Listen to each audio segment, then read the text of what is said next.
Many people believe that creativity is a trait someone has, like being artistic, sculpting, music, or dance.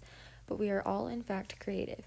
We have the ability to be creative in everything we do. From work to home life, we can build our own creative confidence. This confidence in our own creativity is something we can build within ourselves. There are many ways you can boost your creative confidence or spark ideas. Some can be done every day or before an ideation session.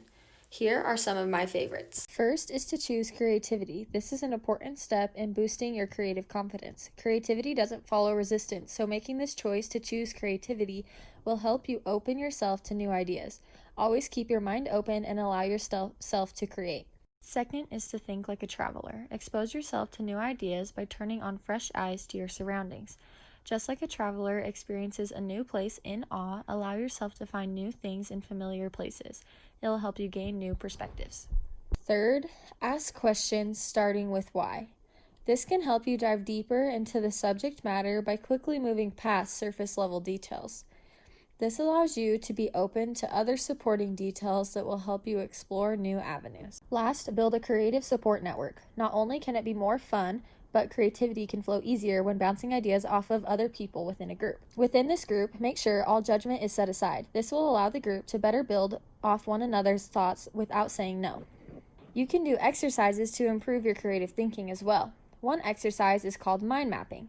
This is where you start with a center idea on your page and build off of that idea by making connections with that idea. This can be a good way to come up with new ideas. You could also do the 30 circle exercise. In this exercise, you are given 3 minutes to fill 30 blank circles into recognizable objects. Each circle can be used on its own or in a pair. This can be a good warm-up to get your thoughts flowing, especially before an ideation session.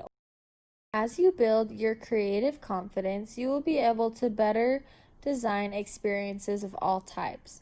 You can do this by using a process called design thinking, or sometimes referred to as human-centered design. Design thinking is a 5-step process that sets the foundation on human values in order to better design for the end user. Although this process is given in order, many stages can be revisited multiple times throughout the process. First, we have empathy, which is seeking to understand the participants in your experience. You can engage with them by asking questions related to their thoughts, emotions, values, or memories in order to better design for them. You can use an empathy map to help you synthesize all of your findings. This is done by creating a graph with 4 quadrants labeled say, do, think, and feel. Then you fill each quadrant with your findings. You can then draw insights from what you created, and that will help you in the next stages. Next is define. This is where you lay out the most pressing needs found in your empathizing that you want to address in your experience. This can help you reframe your experience and create an actionable statement to drive you through the design process called a POV. Next is ideate. Ideation is where you come up with potential solutions to the needs of your participants. This is where you let your creativity flow by creating many and various solutions.